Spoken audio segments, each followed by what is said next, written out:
to another edition of the Maglite podcast. And boy, I was at Police Week, and it's always weird to say, oh, I had a great time at Police Week, because, of course, one of the most important things that happens is the Vigil for the Fallen.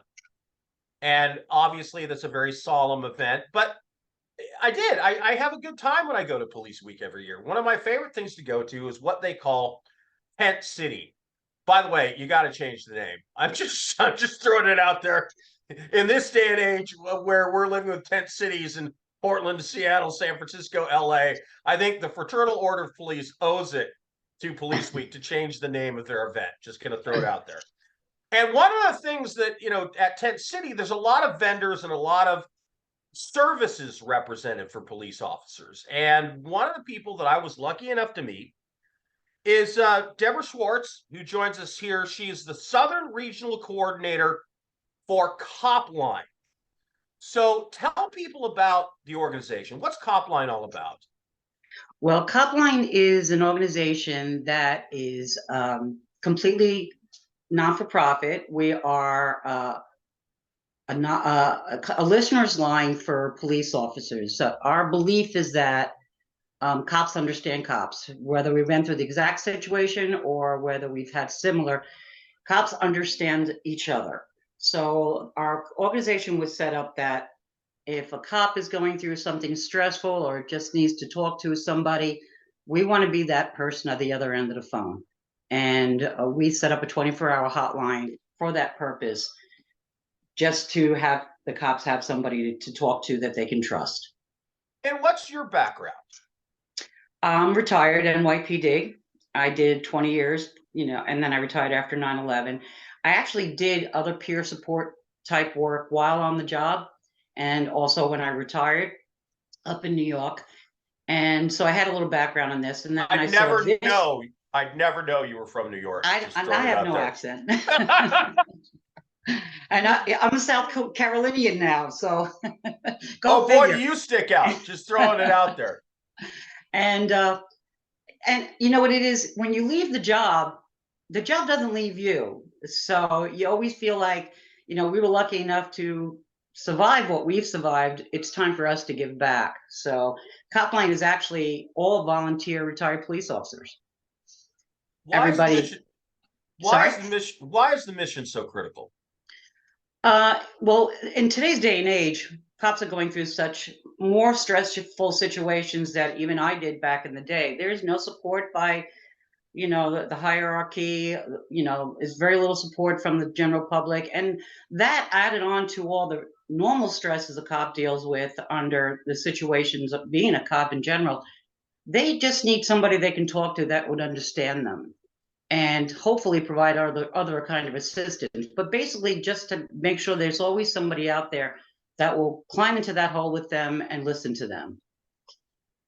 So I have right here an ML300L Maglite. It looks like an old school Maglite, but it's all new guts inside. It can throw 1,000 lumens, a quarter of a mile, put useful light on something a quarter of a mile away. In fact, there was a Maglite very similar to this one that was just used in a search and rescue in Hillsborough, where they saved a father and a daughter that had been treading water for an hour or more because their boat had capsized.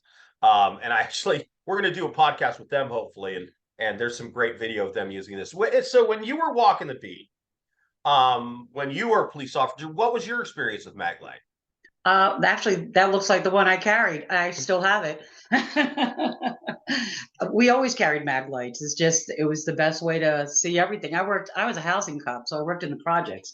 Oh boy. A lot of dark areas in there. And I don't remember anybody not having one. We all had them. And it was just routine to have a Maglite. Well, and out of all my equipment, that's probably one of the few things I kept. So I actually have 3 of them right now. So well, that's one of the complaints that the big box retailers have about our product is, oh my gosh, people buy a Maglite, they don't need another one for 20 years. Because it's mostly because they lose them, not because they stop working, because they're just that tough. They just last. They're as tough as a New York police officer. We'll just put it out there. Thank you. All right. How do people support your organization? Contact info, website, all that good stuff. Well, basically, we would encourage everybody to go on copline.org and read about our organization and see exactly who we are. That's the first and foremost thing. Because once you read about us, you can't help but support us. That's the way we look at it. And that's copline.org. Now, if any police officers or their family members feel the need to talk to somebody and know that it's completely confidential, they can call our number, which is 1-800-COPLINE, and that's 1-800-267-5467. They can do that. Anybody can do that. That's something we encourage. But also what we're also, because we don't apply for grants from the government because we want to remain completely confidential. We don't want to give out any of our information. We don't write down anything. That's how we stay confidential. You don't even have to give your name when you call us if you don't want to, because cops just don't trust people sometimes. But we want to make sure we're still there. So we can apply for these grants that most other organizations apply for. So we're always looking for sponsorship, donations of any kind, private businesses. If they read about us, they're like, oh, that's a good idea. Let's donate to them. You know, we are a 501, so we are a tax write-off. And we encourage people to do that because the only way we raise money is through donations and sponsorships. That's the only way. We have 3 fundraisers every year. One is a golf outing in Texas. One is our Run for the Call, which is on New Year's Eve. It takes place in New Jersey, but it could be anywhere in the United States if you want to run and just videotape yourself when you're doing it.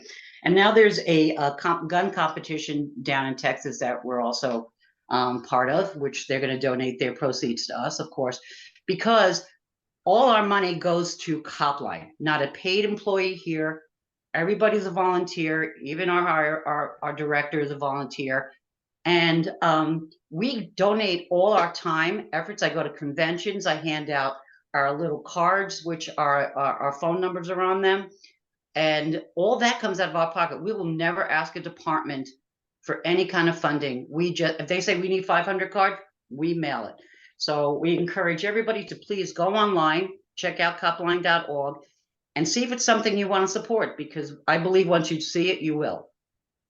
Deborah Schwartz, she is the Southern Regional Coordinator for Copline. Thank you so much for being here. Thank you for what your organization and you do. It's vitally important. And of course, Maglite always has been very supportive of police. Police have always been very supportive of us and our products, and we appreciate that very much. I'm Lou Desmond for the Maglite Podcast. Thanks for being here, everybody. Until next time.